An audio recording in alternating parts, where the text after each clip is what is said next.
নমস্কার, ব্রেকিং বাংলায় আপনাদের স্বাগত। আমি জয়ন্ত মজুমদার।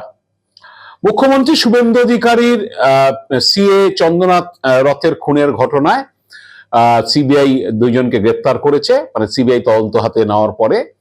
তো সেই তারা কারা সেই সব বিষয়ে আপনাদের বলবো, এবং পাশাপাশি আমি এর আগে একটি ভিডিওতে বলেছিলাম যে এই ঘটনায় বিজেপি ঘনিষ্ঠ একজন ধরা পড়েছে উত্তরপ্রদেশের বালিয়া থেকে, রাজ সিং। তার পরিবার দাবি করেছিল যে সে জড়িত ছিলেন না। তো যাই হোক, সিবিআই তাকে ছাড় দিতে পারে বলে আমি ভিডিওতে বলেছিলাম। তো সিবিআই তাকে অব্যাহতি দিয়েছে, আদালতকে ইতিমধ্যেই জানিয়ে দিয়েছে। আদালতও সেই রাজ সিংকে অব্যাহতি দিয়েছে এই মামলা থেকে। তাকে রাজ্য পুলিশ গ্রেপ্তার করেছিল। তো আমি যেটা বলতে চাইছি যে এখনো পর্যন্ত যে 5 জনকে গ্রেপ্তার করা হয়েছিল তার মধ্যে একজনকে সিবিআই অব্যাহতি দিয়েছে, বাকি 4 জন সকলেই যে এই ভাড়াটে খুনি হিসাবে এই ঘটনাতে যুক্ত ছিল। তো এর ব্যাপারে বিস্তারিত আসবো। তবে যেটা মানুষ জানতে চাইছে যে এর মূল চক্রী কারা বা আড়ালে কোন মালিকেরা আছে, ভাড়াটেরা তো খুন হচ্ছে, ধরা পড়েছে, সরি, মালিকেরা কারা আছে সেই বিষয়ে আজকের এমন ভিডিওতে আলোকপাত করব। তো তার আগে আপনাদের জানিয়ে রাখি যে যারা এখন আমার চ্যানেলটি সাবস্ক্রাইব করেননি তারা চ্যানেলটিকে সাবস্ক্রাইব করুন, এবং বেল আইকনটি তারা প্রেস করুন, অল অপশন বাটনটি চাপুন, যাতে আমার ভিডিও আপনারা সময় মতো পেতে পারেন। এবং দর্শক বন্ধুদের কাছে অনুরোধ, যদি ভিডিও ভালো লাগে তাহলে বন্ধু বান্ধবদের কাছে সেটা শেয়ার করুন। তো আসছি বিষয়টা যে 6 তারিখের রাতে তখন শুভেন্দু অধিকারী মুখ্যমন্ত্রী হিসাবে শপথ নেননি, বিরোধী দলের নেতা, হবু মুখ্যমন্ত্রী বলা চলে, তার আত্মসহায়ক চন্দ্রনাথ রথকে মধ্যমগ্রামে খুন করা হয়েছিল। এবং তারপরে শুভেন্দু অধিকারী বলেছিলেন যে তিনি রাজ্য পুলিশে আস্থা রাখছেন এবং রাজ্য পুলিশকেই দায়িত্ব দিয়েছিলেন তদন্তে। সিট গঠন করে রাজ্য পুলিশ তদন্ত করছিল। 4 দিনের মাথায়, মানে 10 তারিখের রাতে রাজ্য পুলিশ 3 জনকে গ্রেপ্তার করে। 2 জন ছিল বিহারের মায়াঙ্ক মিশ্র এবং ভিকি মৌর্য, এবং তৃতীয় জন উত্তরপ্রদেশের বালিয়া, রাজ সিং, যার সম্পর্কে জানা গিয়েছিল যে সে বিজেপির এক সাংসদ এবং এক বিধায়কের ঘনিষ্ঠ, এবং সেখানে উত্তরপ্রদেশে একটি হিন্দুত্ববাদী সংগঠনের তিনি সাধারণ সম্পাদক বলে দাবি করতেন। বিজেপির সঙ্গে যোগাযোগ আছে, বিজেপি নেতৃত্বের সঙ্গে তার ছবি টবি আছে। তো সেই নিয়ে একটা বিতর্ক শুরু হয়েছিল যে তাহলে কি বিজেপির লোকজন জড়িত কিনা। তবে রাজ সিং এর পরিবার বা তার মা দাবি করেছিলেন যে রাজ সিং ঘটনার দিনে বালিয়াতেই ছিলেন, এবং একটি বিয়ের অনুষ্ঠানে পরের দিন যাবে বলে তিনি একটি শপিং মলে কেনাকাটা করেছিলেন। তো সেই নিয়ে যখন বিষয়টা যোগী আদিত্যনাথ, মানে উত্তরপ্রদেশের মুখ্যমন্ত্রীর কানে যায়, তিনি উত্তরপ্রদেশের এসটিএফ কে দিয়ে তদন্ত করেন। এসটিএফ তদন্ত করে জানায় যে না, যে রাজ সিং এবং তার পরিবারের যে দাবি সেটা অনেকটাই সঠিক। তো আমি তখন বলেছিলাম যে হয়তো তাকে ছাড় দিতে পারে সিবিআই, কারণ সিবিআই 11 তারিখ রাত্রে কেস নিয়েছে, ঠিক আজ থেকে 10 দিন আগে সিবিআই তাকে ছাড় দিতে পারে। তো মঙ্গলবার দিন বারাসাত আদালতে এই মামলাটা যেখানে চলছে সেখানে সিবিআই এর আইনজীবী জানান যে তদন্তে বিভ্রান্তির কারণে রাজ সিংকে গ্রেপ্তার করা হয়েছিল। উত্তরপ্রদেশের পুলিশের এসটিএফ তারা তদন্ত করে জানিয়েছেন রাজ সিং এর পরিবার যে দাবিটা করছে তার সত্যতা রয়েছে, তাই তারা রাজ সিংকে অব্যাহতি দিতে চাইছেন, এবং বাকি যে 2 জন মায়াঙ্ক মিশ্র এবং ভিকি মৌর্য, তাদেরকে আর তারা এখনই কাস্টাডিতে চাইছে না, তাদেরকে জেলে হেফাজত দেওয়া হোক। ভবিষ্যতে অন্য অপরাধী ধরা পড়লে তখন তারা আবার তাদেরকে কাস্টাডিতে নেবে, মানে হেফাজতে নিয়ে জিজ্ঞাসাবাদ করবে। তা বিচারক সিবিআই আবেদনকে মেনে নিয়ে রাজ সিংকে অব্যাহতি দিয়েছেন। তো এবার আসি যে সিবিআই তদন্ত নেওয়ার পরে যাদেরকে গ্রেপ্তার করেছে, সোমবার দিন প্রথম গ্রেপ্তার হয়েছে উত্তরপ্রদেশেরই বালিয়ার রাজকুমার সিং নামে এক অভিযুক্ত, ভাড়াটে খুনি হিসাবে পরিচিত। এর আগে খুনের মামলা টামলা তার রয়েছে, এবং যেটা সিবিআই জানিয়েছে যে এ গুলি চালিয়েছিল চন্দ্রনাথ রথকে লক্ষ্য করে, এবং তারপরে যে নিজে উদ্যোগেই সে হাওড়া স্টেশনে বালিয়াতে পৌঁছে যায়, তারপরে গা ঢাকা দেওয়ার জন্য হরিদ্বারে পৌঁছে গিয়েছিল, এবং হরিদ্বার থেকে যখন দিল্লিতে যায় সেই সময় পুলিশ খবর পাচ্ছিল যে, কারণ মায়াঙ্ক মিশ্র এবং ভিকি মৌর্যদের থেকেই এই রাজকুমার সিং এর নামটা তারা জানতে পারে, বা পুলিশ ফোন টোন চেক করে জানতে পারে, সিবিআই জানতে পারে। তো যখন হরিদ্বার থেকে দিল্লিতে যাওয়ার পথে গাজিয়াবাদের কাছে একটি টোল প্লাজাতে তাকে গ্রেপ্তার করেছে। তো তাকে আদালতে তোলা হয়েছে এবং সিবিআই হেফাজতে রয়েছে। তো এর পাশাপাশি আরেকজনকে সিবিআই গ্রেপ্তার করেছে, মানে চতুর্থ জন যে সে বিনয় কুমার রায়, তাকে মঙ্গলবার দিন গ্রেপ্তার করা হয়েছে। বিনয় গাজীপুরের বাসিন্দা উত্তরপ্রদেশে, এবং যে বিনয় যে ইয়ের পরে এই ঘটনার পরে হচ্ছে গা ঢাকা দিয়ে হচ্ছে বেনারসে লুকিয়েছিল। তারপরে তাকে বেনারসের পুলিশ লাইনের পাশে একটি জায়গা থেকে সিবিআই তাকে গ্রেপ্তার করে। এবং বিনয় রায়ের সম্পর্কে যেটা জানা যাচ্ছে যে যদিও সে কি বলে বালিয়ার বাসিন্দা উত্তরপ্রদেশে, কিন্তু এখন ঝাড়খণ্ডে ধানবাদে থাকা শুরু করেছিল কিছুদিন এবং কয়লার কারবারে যুক্ত হয়ে গেছিল।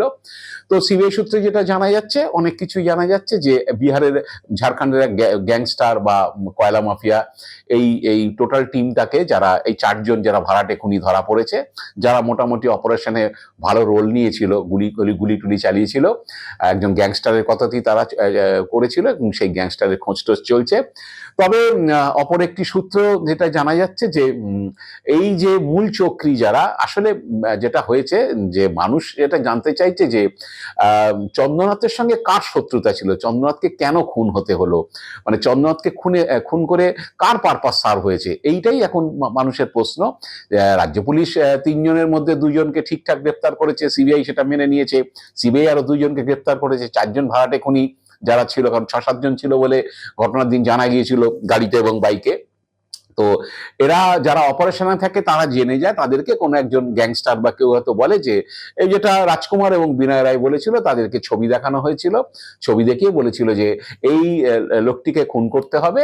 এবং তারা ঘটনাস্থলে এসে পৌঁছানোর পরে একজন নির্দেশ দিচ্ছিল যে চন্দ্রনাথ রওনা দিয়েছে, বাড়ির দিকে যাচ্ছে, এরকম একটা পজিশনে আছে, এই গাড়িতে আছে এবং হচ্ছে সেই গাড়িতে সামনের সিটে বসে আছে, তাকে হচ্ছে খুন করতে হবে। তারপরে তারা ঘটনাস্থলে যেখানে খুন হয়েছে দোহারিয়ার কাছে, সেখানে যে গাড়ি ইন্টারসেপ্ট করে এবং ইন্টারসেপ্ট করার পরে গুলি চালায়। গুলি চালিয়ে তারা আবার হচ্ছে গাড়িটা ফেলে দিয়ে পরে বাইকটাকে এটা ওটা করে হচ্ছে তারা হাওড়া স্টেশনে পৌঁছে নিজেদের বাড়ির দিকে ফেরে। তো এইগুলো হয়েছে। এগুলো হওয়ার পরে লোকের প্রশ্ন যে আসলে কি মানে মূল চক্রীকে, সেটা জানার জন্য আমি একটা ভিডিওতে বলেছিলাম যে আপনাদের একটু ধৈর্য ধরতে হবে, এত সহজে জানতে পারবেন না, কারণ ওটা জানার জন্যই হচ্ছে বাংলার মানুষ বসে আছে যে চন্দ্রনাথের সঙ্গে কার শত্রুতা এবং কে খুন করেছিল। এখন সিবিআইয়ের একটি সূত্র থেকে জানা যাচ্ছে যে মূল চক্রী তারা নাকি মানে সে বা তারা যে নেপাল সীমান্ত হয়ে পালিয়ে যেতে পারে, তাই নেপাল সীমান্তে অ্যালার্ট করা হয়েছে যাতে কোনোভাবে সেখান দিয়ে পালানোর চেষ্টা করলে গাড়ি ফাড়ি চেক করা হয় এবং সেগুলো যাতে তাকে ধরা যায়, মানে নেপাল সিল করার জন্য। তো আমি জানি না মূল চক্রী বা মালিকরা যারা এই ভাড়াটেদের যারা নামিয়েছে বাজারে, সে মালিকরাই জানে যে আসলে কে খুন করেছে, বা মালিকরাই জানে যে কার থেকে বরাত নিয়ে খুন করা হয়েছে। কারণ একজন যার ইন্টারেস্ট আছে সে একটা গ্যাংস্টারকে বরাত দেয় যে এই লোকটাকে খুন করতে হবে এবং হচ্ছে তোমার কি পেমেন্ট লাগবে সেটা বলো, সেটা দেওয়ার পরে সেই লোকটা আবার 5-7 জনকে নামায়, যারা ভাড়াটে খুন হিসাবে কাজ করে, খুন করে চলে এসে হচ্ছে তারা তাদের টাকাটা পেয়ে যায়। এটাই মোটামুটি এই সুপারি কিলিং এর একটা যে চিরাচরিত একটা মানে বিষয় বলা যায়। এখানে নতুনত্ব কিছু নেই। ভারতবর্ষে যেখানেই যেরকম ধরনের ক্রাইম হোক না কেন, মূল মাথা যে যিনি করিয়েছেন বা তিনি অপারেশনে আসেন না, তিনি কোনো একজন গ্যাংস্টারকে ফিট করেন এবং তাকে টাকাটা দেওয়া হয় এবং তিনি সেই গ্যাংস্টার হচ্ছে একটা পোর্শন তিনি নিজে রাখেন এবং বাকি টাকাটা হচ্ছে এই যাদেরকে নামানো হয় বা এই লজিস্টিক সাপোর্ট, মানে গাড়ি বাইক এসব তাদের খরচ খরচা এগুলো সমস্ত কিছু করে। তো এখন যেটা হলো যে 4 ভাড়াটে খুন ধরা পড়েছে, একজনের সূত্রে একজন এইভাবে এসছে, তাদের হিস্ট্রি পাওয়া যাচ্ছে, তাদের ব্যাকগ্রাউন্ডটা জানা যাচ্ছে, হ্যাঁ তাদের হিস্ট্রি আছে, তারা ভাড়াটে খুন হিসাবে কাজ করেছে, খুনের মামলা টামলা রয়েছে। তো সে তো হলো, এবার হচ্ছে 4-এর জায়গায় তারা 6 বা 7 হতে পারে, কিন্তু এদেরকে কে এনগেজ করেছিল, কোন গ্যাংস্টার এনগেজ করেছিল, সেই গ্যাংস্টারকে কে বরাদ দিয়েছিল, এটাই জানা।